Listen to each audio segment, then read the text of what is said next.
We've got one more wise legend to share with us. The serial mining entrepreneur, John Teeling, the executive chairman of Botswana Diamonds. Thank you, sir. I do, in my culture, we have to respect age. You're probably my age, but I do have to stop you when it's tea time. So apologies up front if I get to that. He knows I'm Irish and I'll talk forever. That's his problem. I've been warned. Yeah. Thank you very much. A pleasure to be here. A couple of points I picked up during the day when the guy was saying he wanted to bring his wife to the DRC. I was wondering, did he intend to bring her back? Because that...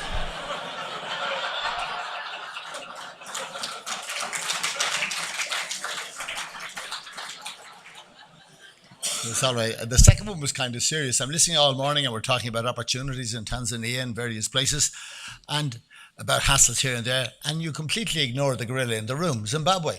What? Not one mention from one person about the fabulous resources that are up the road here, literally, a couple of hours away. Probably better than the DRC, easier accessible, everything right, and not one mention. I don't know what that means, but you as local people need to think about that. It just shows you can create an environment where nobody will go near you. I worked for 25 years, 26 years in Zimbabwe. Not even mentioned. Absolutely amazing. This is going to be a bit different. I have no slides. Firstly, why is it going to be different? Because I'm Irish. And those of you who know, Irish are always optimistic. I see opportunities everywhere. Secondly, we're an island people, which means I come from a rock in the North Atlantic, so there's nothing there. So if you want to do anything, you have to go abroad. Thirdly, I'm a money man. I'm a finance guy. I know nothing about geology, and I don't really care. In fact, I go more specifically, I don't care at all. Because I will hire the people that are needed to do it. And fourthly, much more importantly, and I'm not so sure you've got it across in the business now, I'm a prospector. I'm an early stage explorer. I don't talk to banks, I don't talk to institutions. They shouldn't give me money. What I do is not for widows and orphans or any kind of conservative investors. Just isn't. It's extremely high risk, and I hear people talking about high risk, expecting that to mean high return. Now, any of the economists in the room should be able to tell you high risk means you're going to lose your money most of the time. That's what it means, actually. It really does. Yeah, you think it's not a joke, it's serious, because you will.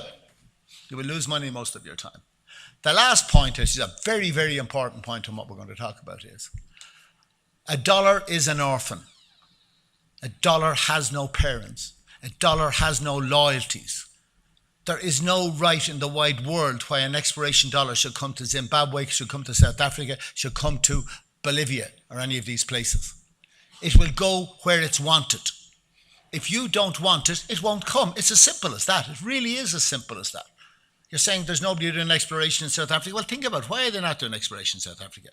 There's no money going into Zimbabwe. Just think about why it's not. It's not liked. It's not wanted. The dollar says, I can go to nicer places. There are 220 countries in the world where I can lose money. I don't have to lose it in South Africa. That's absolutely true. But that's what we do. Now, when you come to me, I'm having listened to you this morning, I'm not so sure there's a lot of money in the room that I can raise from you guys. And after I talk to you for the next 20 minutes, there's probably none. What do I do as an explorer? You've got to get your head around this. I sell mystery, not history. I sell romance, not reality. I sell blue skies, not dark clouds. And I sell hope, not hard facts. That's what exploration is. Does any of you know, well, of course, your exploration geologists say, of course I know what's 2 miles into the ground. Yeah, sure, I go drill a hole this size and I'm going to hit exactly that. Codswallop. Nobody knows, with the best will in the world. You have all these multiple techniques going around, and I know there are some expert technicians here in the room, guys who've spent lots of time and money. And there's a man in the room who told me, I went to him a long time ago, I know he'll remember, I was being impressed to take the Falcon technique. Anybody remember? Yes, some of you do know the Falcon technique. And I said, this is a great thing. And he said to me, there's no magic bullet in exploration. Absolutely true. It's high risk business. And that's what we do. We sell hope, We sell romance. You give me money in the expectation that I'll do certain things with it. But there are three things that I have to do, and it came up again this morning and was very interesting. Is if you give me money, I guarantee to put it in the ground as much as possible. I will have almost no overhead, no fountains in the main hall. And I will give you an out within 3 years. That's the difference, I think, in most places. Hence, that's why we've listed about 15 companies on AIM. Now, what do we do? How do we get around this as non-geologists working at it? And I don't particularly care about the country. What will happen is somebody comes to me with an idea. And I would like to do, I'll focus on that first. They come to me with the idea and they say, I want to invest in gold in Peru. Or I want to invest in tin in Bolivia rather than the DRC. I think it might be better, but we won't go over that. It's also full of Bolivians, which is a problem. It's a very big problem. Makes South Africa look easy. So they say that. And then, so what will we do? We do two things. Because it's our dollars that's going there. We will have a look at the political risk versus the geological risk. And somebody said earlier, the geology doesn't change. And it doesn't. And the assumptions we make is that, okay, if there's some political uncertainty, that it will change over time. Hence my investment in Zimbabwe in 1986 on the basis he couldn't live long. Wasn't that clever? I doubled down in 96 and probably again in about 2006. And Christ, he's still there. Or is it him or is it somebody else? I don't know. Anyway, we retired from 2011. Gave up the fight. So the view very simply here is we will accept higher political risk in return for lower geological risk. Right. What I'll do with the individual, and somebody has to come with me with the idea, I don't have the ideas. And I'll say to them, right, what I'll do is, if you believe in this, I'll fund you for a year. I'll get together the money, which will usually be ourselves. We'll put the money together. I'll wrap it around a company. Example was African Diamonds. Some of you were involved in that. I was trying to get out of Zimbabwe. I went to Botswana to see a couple of coal projects in the Greenstone Belt up near Francistown. They were worse than what I had in Zimbabwe. So I said to the guy, have you anything else? And he had 3 licenses. 3 diamond licenses. So sitting there, drinking tab out at the edge of the desert, we gave him 20% of the first year's company. We established a company. I went out and got the money from people. I think it was about 200,000. Yeah, it was 200,000 pounds. That funded the exploration effort for the first year and a half. This is the ultra high risk money. That's the money that has subsequently made 75 times its investment. I'm saying that to say, I wish it was that. They all don't do that. So what happens at the end of the first year or the first period, if there's something in it, what do we then do? We need more money. Now, the first shares were at 2p. The way this has worked, this is a formula. This is a model of an early stage exploration company. I go back to the initial investors and make them feel good by saying, I'll now sell you the shares at 5p, say, depending on the stage of the market. So they say, well, geez, I made 2.5 times my money, which is, they know it's a lie, and I know it's a lie, but they feel good. Remember what I'm selling? I'm selling hope. Remember, I am not selling reality here. There's no reality of this stuff yet.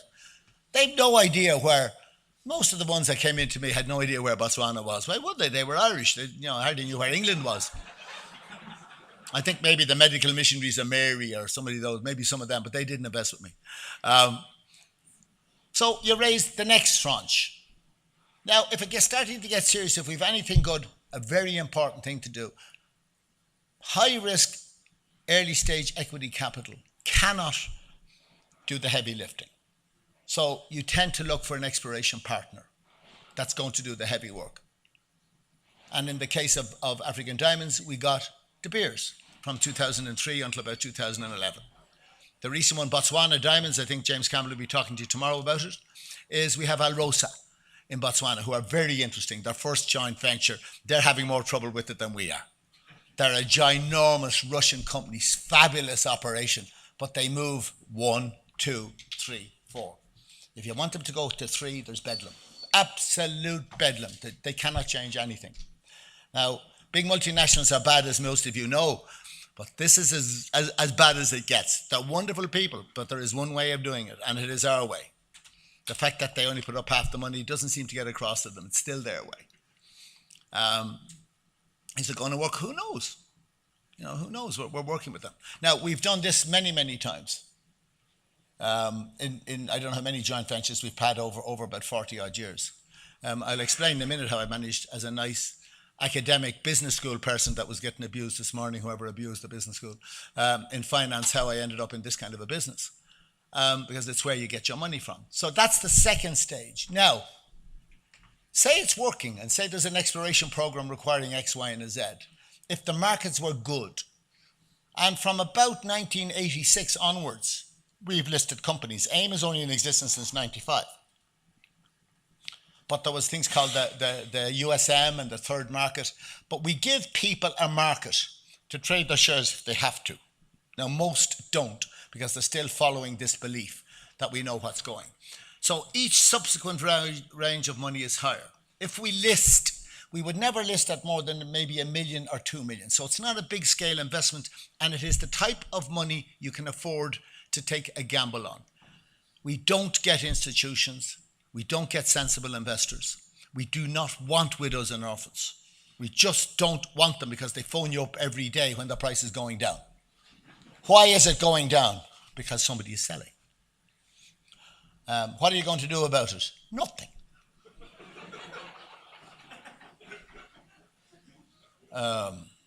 Believe me now, maybe 30 years ago I would have tried to talk to them. Now they're lucky if I talk to them at all.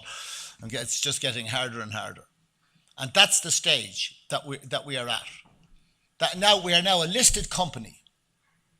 If we are successful, and we've had a few successes which I'll throw at you, we start to get to a bigger market capitalization. And as you go over a certain market cap, probably now 50 million, others in the room might say 100 million before you will attract the big institutions. My money is out of London. And somebody talks about risk, and I'm reminded, listening to it this morning here, in fact, the last speaker talking about South Africa. I think maybe I was just starting as an academic in the 70s, maybe even late 60s. And there's a famous story, became a case study of Rio Tinto, which was still investing in South Africa at the time. Can anybody old enough to remember that? And they had a main board decision to make on a Sunday. Right? And it had all been gone around to the directors, as it does. And they've all got their documents. And this director is coming in a chauffeur-driven car, and he's reading the Financial Times. And on the front page of the Financial Times, riots in somewhere in South Africa. So he goes into the board and he said, we're not investing in a country like that. Look what's happened. Didn't matter that every one of you had spent 5 years' work doing pre-fees, feasibility study, all these assessments. Over the weekend there'd been a riot. The political risk has changed, and they did not make the investment. It's used as a business study case because, in fact, that's what you're dealing with. You on the ground would go berserk at this, saying he doesn't know what he's doing. It doesn't matter because money is an orphan. He controls the money. And an awful lot of decisions on most countries are made out of London, Toronto, or Australia. Nowhere else. The risk capital market in Johannesburg, I don't think, has evolved. AIM was wonderful. It's been a disaster. Toronto has been absolute disaster. I'm a member of a very exclusive club, a really exclusive club. None of you want to join it. I'm a member of the 99 Club. The 99 Club are people whose shares have dropped by 99%. And I have multiple memberships. 4. How does that do for you? I'm really only 35. It doesn't look. Shit. I used to have colour. I used to have hair, a lot more of it, and it was a big different colour. And anyway, that's it. But that's the nature of the things. In the last 6 years, it's been a wholesale disaster. AIM has been a write-off. Toronto was worse. There were 1,700 resource companies on the TSXV. 1,700. It's got a bit better. 600 of them had positive working capital. They thought that something like 500 had less than 50,000 working capital, and 600 had negative working capital in the last few years. Disasters. Why? Because there was no money whatsoever. None. It's not capable of getting any money. So this is what has happened to us. So where do we get the money? And I'm going to cause a row here, probably against myself in a minute. The initial money comes is family, yourselves, family, and friends. Now, if any of you are into venture capital in the States, you know, your business angels, all this kind of stuff, you know the other word they're called in the States, they're called fools. But I don't like to tell investors family, friends, and fools, but because that upsets them if I'm holding out my hand for a check. But this is very high risk. They're going to have to take and I say, look, this is extremely high risk. We're going into the Kalahari Diamonds, we're going to drill for Kalahari to drill for diamonds. Have you any idea how risky that is? But you know yourself. I don't know myself. I'll do the best I can. So what do? We get the guys, we try and hire the best geologists. We try and hire the best technology. How do we work locally to minimize it? We try and get a local partner, always at the exploration stage. We use local management. Why do I use local workers and local management? Because there's only a small bunch of us. There really are 3 of us that have been doing this for the last 20 or 30 years or longer. And so we have to hire local people. Does that work? Yeah, I think it does work. And we'd be very comfortable that I would not go into a country where I do not have a local presence because I don't have a feel for what's going on. Have we been able to survive? We've been able to survive in most of the countries. Give you a bit of background. I was 1969. I came back from the States to lecture in finance in University College Dublin, and after a year I was recruited by a bricklayer who'd found a 20 million tonne zinc deposit in Ireland, and the banks thought he should do discounted cash flows, internal rates of return. This fella couldn't do sums, but he could find mines. My job was to do the big sums. Now, not anybody old enough to remember the world in 1969, there were no calculators. You know, you had a kind of stuff. There were no spreadsheets, no Hewlett-Packards. Does anybody in this room know how to do discounted cash flows by hand? Come on, is there anybody? Isn't that fantastic? Nobody. I'd fail you all if you're students. I did, for 2 months, discounted cash flow analysis by hand. They put me into a little room as a consultant in the office in Clontarf, the same room I'm in now. That was 1969, so I'm 48 years in this. And then over the years, I learned how these startups work. And this man, Pat Hughes, had a following. He was a bricklayer, found a deposit in the north, a uranium deposit in the Northwest Territories, came back to Ireland, found a zinc mine, became very big, very profitable, making £1 million a week in the late 60s, and listed on the New York Stock Exchange. Had a couple of other companies. One of the ones some of you in zinc would know, Tara Mines. Tara Mines. I was one of 2 people in Tara Mines when it was found. I was the other one. I knew nothing about it. The only reason there were 2 of us was it was the only company that had any money to pay us wages. So the geologist got paid and I got paid for doing the sums. It's still the 5th biggest zinc mine in the world. Just discovered another 40 million tonnes. Unbelievable. Fantastic. So Ireland is a big zinc producer. But over about 10 years, you figured out, what do you need to do here? I need followers. I need people I can phone up to say, hey, look, give me some money. We're going to try this. And they won't ask me too much about it because they won't know. Our first venture was in silver recovery. Anybody old enough to remember 1979, the Hunt brothers, they cornered silver. Didn't work. First one was 83 and it worked well. I got about £85,000 from about 15 people, nothing, and it just worked well. 3 companies came out of that. One of them, some of you know, is Ken Mayer, the big titanium producer in Mozambique now. The other one's a company called Avoca, which is still on AIM. And the third one was Archon, which was another zinc, a real zinc discovery in Ireland, taken over by Lundin. It was too small. It was never really big enough. So the reason I'm boasting is because that was success. And when you have success, the guy said, geez, I should have gone with him. I should have given him the money when he asked me. And we had a philosophy of doing this when times were good. Now I'll bite your hand off at any level.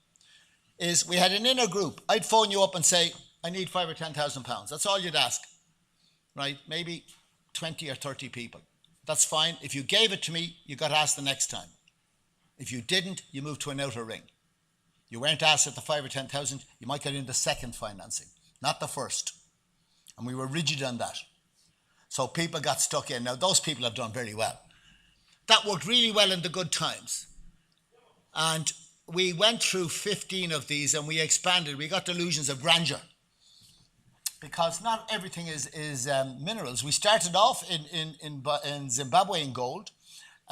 We still have an operation in Ireland since the 80s, zinc called Connemara, zinc and gold in Ireland, hurting. So currently we're down to 4. Connemara Mining is listed. Botswana Diamonds is a spin-off. I'll come back to that in a second. We have 2 oil companies. So you wonder about political risk. Have we always got it right? Screwed. We're in Iraq since 1997. We're in Bolivia since 88. And we're in Zimbabwe since 86. And we're in Iran until we had to get out of Iran. Why did we get out of Iran? Not because the people weren't great. They're lovely. Is Iran prospective? Unbelievably prospective. You have no idea how prospective is. It's a thing called the Tethyan Belt. Unexplored. Every metal known to man. Massive, massive copper, base metals. The biggest zinc deposit in the world is Methiabad. Lots of gold. The trouble is the people. Minor weakness. We had to get out because of US sanctions, not because of the Iranians who were very good to us. US sanctions meant that no institution with a US connection or no bank with a US connection will trade with you, will deal with you. And that's the case today. I went to Iran last year. We've kept our companies there. They're not listed anymore. We've kept them. And when I arrived back, 5 days previously, the US Congress had passed a law saying anybody being in Iraq or Iran for the previous 5 years now required visas. So my non-visa entry is gone. So I had to queue up with all the peasants, believe me, in the rain. Unbelievable. I'm 100 years old. And I'm standing here with poor Somalians who've been caught, Irish guys who've overstayed their things, and the lashing rain at 8:30 outside the embassy with my papers. I wasn't impressed at all. But it had to be done or I can't get into the States. Had to go through that. So these are kind of non-things. Now, let me come back a little bit to the company and to where we go. So we started on in 86 with that. We went very rapidly to South America. Then loads of money was available to us because you were successful. The first one was African Gold. It's currently known as, anybody know what it's called still alive? It's called Asa Resources now. It's still in Zimbabwe. It was not a success. The second one was Panandian Resources. It was sold in 2009 to Petrominerales because it had gone from silver into oil and gas, Canadian company. Kenmare, we stayed in, connected with it through various iterations until 2001. We have nothing more to do with that. Now, again, the initial investor in Kenmare, you could have done all right. African Diamonds was probably our best. Over the 46 or 47 years, we've had 3 big hits, that's all. That's a long time to be gambling. 3 big hits. Tara Mines, the shares went from 2 and 6, let's say from 15 cents to $50. Now, did anybody sell at $50? Of course they didn't. African Diamonds went from 2p to £1.80, 90 times. Currently, if you've held on to them, because it's now Lucara, one of the joys, the best thing that's ever happened to me in 46 years, I never have dividends. If I get a dividend, there's something wrong. The companies I deal with don't pay dividends ever. There was a 45 cent a share dividend in Lucara. So you pay 2p for your share and you got a 45 cent dividend. My colleagues, my initial investors, a lot of them family who had held on, don't know what to do with the money. This money, and in some cases substantial sums of money have come to them and they say, is this real? You know, because they never in their life got a dividend from anything I've been associated with. Never. What do? You sell. You sell. If you sell. Remember, everybody in this room is a good buyer. Every one of you is a good buyer. There's almost no good sellers. You're all good buyers, and I was a very good seller for years. Now I'm a lousy seller.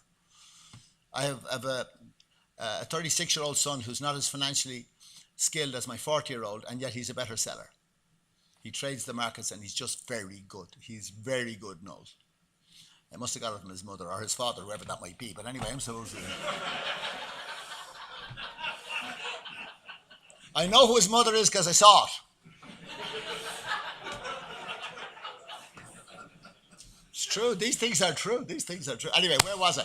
I was at the situation of that. African Diamonds was a spin-off to Botswana Diamonds, so we're going to do the same again. But look what we've done. We've floated it off. It's on AIM. We raised the money. We've got some good projects. We've got some very good people. James will be speaking to you tomorrow. And, you know, we reduced the risk that way, but the risk is still very high. I'll finish off now by saying the following. Bulls make money, right? Bears make money. Stags, you know, the stag is a guy who, when a company is listed, you buy to sell. They make money, but pigs make nothing. My best friend has made a lot of money with me because he's not restricted on selling his shares. So the odd time he loses, he says, that's GFG. Greed, effing greed. And that's the reason he doesn't make the money. So the opportunities are there. Unfortunately for South Africans, the world is our oyster. There are lots and lots of places I can go. I need clear title when I'm giving you the money. I need to be sure that I own it, or at least I have rights to it. And it is surprising that more countries other than South Africa have problems. A lot of the countries give you title but won't give you a guarantee to give you a production license from an exploration license. And that's a big issue. Is a huge issue. And that's in Europe as well. That's not just South Africa. It was that way in Ireland for about 20 or 30 years until we eventually got across and saying, guys, why would we give you money if you give our discovery to somebody else? Now, it takes a while for them to get their heads, but the opportunities are there. And I think the future looks, where I am, it still looks very good with many things to do. Thank you very much. I'm sorry for holding on. Thank you. Wow, thank you, John. Thank you very much.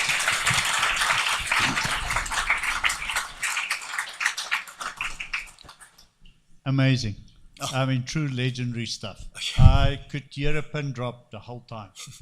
I wish we could really absorb such wisdom and then live accordingly, but sometimes we have to make our own mistakes. So that's true. Smile from there and see us make some of